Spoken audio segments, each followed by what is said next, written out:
एक normal train को electric बनाने के लिए सबसे पहले इसके इंजन को हटाना होगा और ऊपर से जा रही लाइन से सप्लाई लेकर मोटर को देनी होगी और इलेक्ट्रिक ट्रेन रेडी। लेकिन ऊपर से लाइन का सिर्फ फेज वायर ही आता है जिसमें मोटर नहीं चल सकती है, तो न्यूट्रल वायर के लिए एक अलग से वायर लगा देना क्या सही तरीका है? बिल्कुल नहीं, क्योंकि हमारी अर्थ न्यूट्रल ही है तो अर्थ के थ्रू फेज वायर अपना पाथ पूरा कर सकता है आसानी से। एक पेयर ऑफ व्हील्स के बीच में एक मोटर लगी रहती है और एक ट्रेन के इंजन में 2 बोगी होती है और 2 बोगी में टोटल 6 मोटर लगी रहती है। इन सभी मोटर की पावर 12,000 एचपी तक होती है, जिनमें एक मोटर की पावर 2,000 एचपी तक होती है। इंटरेस्टिंगली जितनी भी ट्रेन होती है सभी इलेक्ट्रिक ही होती है। जिन ट्रेन में इंजन लगा रहता है उनमें सबसे पहले इलेक्ट्रिसिटी जनरेट की जाती है और फिर उनसे मोटर को सप्लाई देकर ट्रेन रन करती है। लेकिन इलेक्ट्रिक ट्रेन में एक बहुत बड़ा चैलेंज आता है कि हाई स्पीड में चलते हुए ट्रेन को इलेक्ट्रिसिटी ओवरहेड लाइन से कलेक्ट करनी है और वह भी कोई नॉर्मल इलेक्ट्रिसिटी नहीं है। 25,000 वोल्ट की सप्लाई ऊपर के वायर में चलती है। सबसे पहले एक खड़ी ट्रेन का मैकेनिज्म समझते हैं। ओवरहेड लाइन से जा रहे वायर से हमें सिंगल फेज की इलेक्ट्रिसिटी मिलती है और न्यूट्रल वायर ट्रैक से मिलेगा तो हम सिंगल फेज की मोटर चला सकते हैं, लेकिन इतना हाई वोल्टेज इस मोटर को जला देगा। इसलिए ट्रेन के अंदर सिंगल फेज ट्रांसफार्मर लगा रहता है जो 25,000 वोल्ट को 600 वोल्ट टू 3,000 वोल्ट तक डाउन कर देगा। इस ट्रांसफार्मर में 2 वाइंडिंग होती है, प्राइमरी और सेकेंडरी वाइंडिंग, और एक थर्ड वाइंडिंग और होती है जो पीछे की पूरी ट्रेन में इलेक्ट्रिसिटी सप्लाई करने के लिए वोल्टेज को 120 वोल्ट तक डाउन कर देती है। ट्रांसफार्मर की वर्किंग को आप इस वीडियो से समझ सकते हो। अब मोटर को सप्लाई ट्रांसफार्मर कर रहा है तो न्यूट्रल वायर को ट्रांसफार्मर से कनेक्ट करते हैं। न्यूट्रल वायर के लिए व्हील पर लगे हुए एक्सियल कार्बन बार से कनेक्ट किया जाता है जो वोल्टेज को व्हील से होते हुए न्यूट्रल पाथ प्रोवाइड करवाएगा। लेकिन सिंगल फेज मोटर अभी भी एक प्रॉब्लम बनी हुई है, क्योंकि सिंगल फेज मोटर में एक वाइंडिंग होती है जो इतने लोड को चलाएगी तो उसमें कॉपर लॉसेस बहुत ज्यादा बढ़ जाएंगे और इसका टॉर्क नॉन यूनिफॉर्म हो जाएगा। इसको आसानी से कुछ इस वीडियो की हेल्प से समझा जा सकता है। मोटर चलेगी तो सही, लेकिन कुछ इस तरीके से। तो यूनिफॉर्म टॉर्क के लिए 3 फेज इंडक्शन मोटर काम में ली जाती है, लेकिन 3 फेज इंडक्शन मोटर लगाते ही एक प्रॉब्लम आ जाएगी। हमारे पास में तो सिर्फ सिंगल फेज की सप्लाई है, तो फिर हम ओवरहेड लाइन से 3 फेज लाइन का सेटअप करते हैं, जो इंजीनियर वाला बिल्कुल भी आइडिया नहीं है और यह एक बहुत ही कॉस्टली तरीका भी है और हाई स्पीड में चलती हुई ट्रेन की वजह से वायर आपस में टकरा सकते हैं। तो एक नई डिवाइस इंट्रोड्यूस की जाती है जिसको रेक्टिफायर बोलते हैं और यह डिवाइस ट्रांसफार्मर से मिल रही सिंगल फेज एसी सप्लाई को डीसी में कन्वर्ट कर देता है। और आपको पता हो तो डीसी के अंदर कोई भी फेज की वैल्यू नहीं रह जाती है। यहाँ पर हमें पॉजिटिव और नेगेटिव 2 वायर मिलते हैं। इस डीसी सप्लाई को इन्वर्टर को दिया जाता है और इन्वर्टर आउटपुट में 3 फेज एसी सप्लाई प्रोवाइड करवाता है और 3 फेज इंडक्शन मोटर आसानी से चलती है। लेकिन क्या आपने नोटिस किया 3 फेज इंडक्शन मोटर को न्यूट्रल की जरूरत नहीं होती है? कमेंट में जरूर से लिखना 3 फेज इंडक्शन मोटर बिना न्यूट्रल के कैसे चलती है। इंडक्शन मोटर की अच्छी बात है कि वेरिएबल फ्रीक्वेंसी ड्राइव के थ्रू मोटर की फ्रीक्वेंसी को कंट्रोल करके मोटर की स्पीड को कंट्रोल किया जा सकता है। तो बेसिकली ट्रेन में बैठा हुआ ड्राइवर ट्रेन की स्पीड को बढ़ाने के लिए मोटर की फ्रीक्वेंसी को ही इंक्रीज करता है।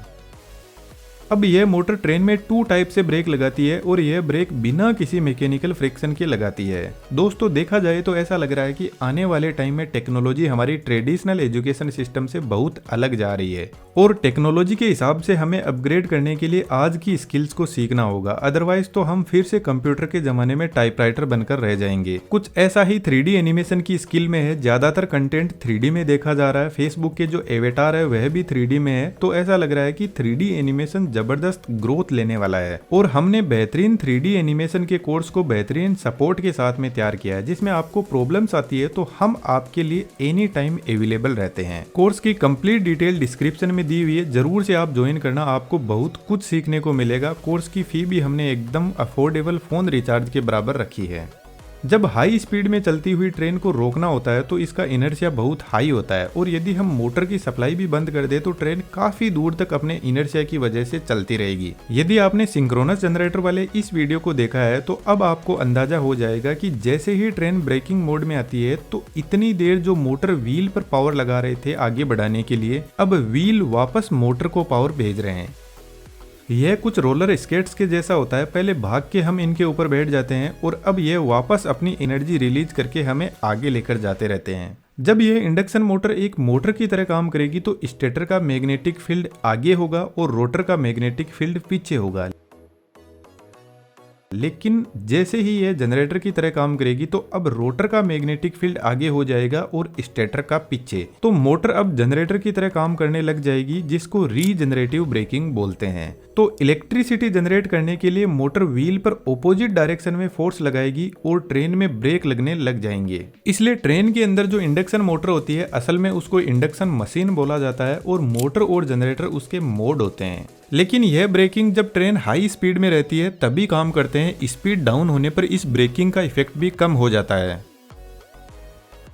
एक दूसरा और जबरदस्त तरीका है, 3 फेज इंडक्शन मोटर में RYB 3 फेज होते हैं। यदि इस फेज सीक्वेंस को हम RBY बदल दें तो इतनी देर मोटर फॉरवर्ड डायरेक्शन में ट्रेन को चला रही थी और फेज सीक्वेंस बदलते ही मोटर की डायरेक्शन बदल जाएगी, यानी मोटर अब रिवर्स डायरेक्शन में घूमने की कोशिश करेगी और जितना फोर्स मोटर आगे बढ़ाने के लिए लगा रही थी उतना ही अब पीछे बढ़ाने के लिए लगाएगी। तो यह ब्रेकिंग काफी पावरफुल होती है और ट्रेन को जल्दी रोकने की कोशिश करती है। लेकिन सबसे इंपॉर्टेंट बात, जब ट्रेन की स्पीड 0 होती है और मोटर की सप्लाई को बंद नहीं किया गया तो ट्रेन उतनी ही स्पीड में पीछे की तरफ चलने लग जाएगी। अब मोटर के अकेले से काम नहीं चलता है। ट्रेन के हर कोच के पास में ब्रेक सिस्टम होता है, जिसको मैंने इस वीडियो में डिटेल से एक्सप्लेन किया है। तो हमने ट्रेन को सक्सेसफुली स्पीड में चला दी, लेकिन अभी भी मुद्दा वहीं पे अटका हुआ है कि हाई स्पीड में चलती हुई ट्रेन इलेक्ट्रिसिटी कैसे कलेक्ट करेगी। ऊपर की तरफ ये जो वायर देख रहे हैं इसको कॉन्टेक्ट वायर बोलते हैं और इसके ऊपर एक वायर और होता है जिसको कैटेनरी वायर बोलते हैं। कैटेनरी वायर कॉन्टेक्ट वायर को सपोर्ट भी करता है और कॉन्टेक्ट वायर यदि कहीं से टूट जाए तो इसमें 24 किलोवोल्ट की सप्लाई होती है, जो इन ड्रॉपर की हेल्प से सप्लाई इस कॉन्टेक्ट वायर में बनाए रखता है। इस कॉन्टेक्ट वायर से ट्रेन अपना कनेक्शन बनाने के लिए एक मैकेनिज्म का यूज करती है जिसको पेंटोग्राफ बोलते हैं। पेंटोग्राफ स्प्रिंग लोडेड भी होता है और इसमें न्यूमेटिक सिस्टम होता है जो एयर प्रेशर के थ्रू अपनी हाइट को एडजस्ट करता रहता है। क्योंकि कॉन्टेक्ट वायर एक तो इक्वल हाइट पे नहीं रहता है और दूसरा रीजन, जब ट्रेन किसी टनल में से गुजरती है तो कम स्पेस होने की वजह से कॉन्टेक्ट वायर ट्रेन के काफी पास में आ जाता है, जिसकी वजह से पेंटोग्राफ अपनी हाइट को एडजस्ट करके कॉन्टेक्ट वायर से अपना कनेक्शन बनाए रखता है। लेकिन यदि आपने नोटिस किया हो तो हाई स्पीड में चलती हुई ट्रेन में बिल्कुल स्पार्किंग नहीं होती है। उसके पीछे रीजन यह है कि पेंटोग्राफ का जो अपर सरफेस होता है वहां पर ग्रेफाइट की कोटिंग की जाती है। इस ग्रेफाइट की कोटिंग के 2 फायदे हैं। फर्स्ट, जिस तरीके से ऑयल एक लुब्रिकेंट का काम करता है और फ्रिक्शन को कम करता है, उसी तरीके से ग्रेफाइट एक सॉलिड लुब्रिकेंट होता है जो स्पार्किंग को कम करता है। सेकंड, कॉन्टेक्ट वायर कॉपर का बना होता है, तो हम यह चाहते हैं कि कॉन्टेक्ट वायर फ्रिक्शन की वजह से नहीं घिसना चाहिए, क्योंकि इसको बदलना बहुत भारी काम होता है और बार बार इसको बदलना कॉस्टली भी बना देता है। इसलिए फ्रिक्शन की वजह से ग्रेफाइट ही घिसता रहता है और जरूरत पड़ने पर इसी को बदलते रहते हैं।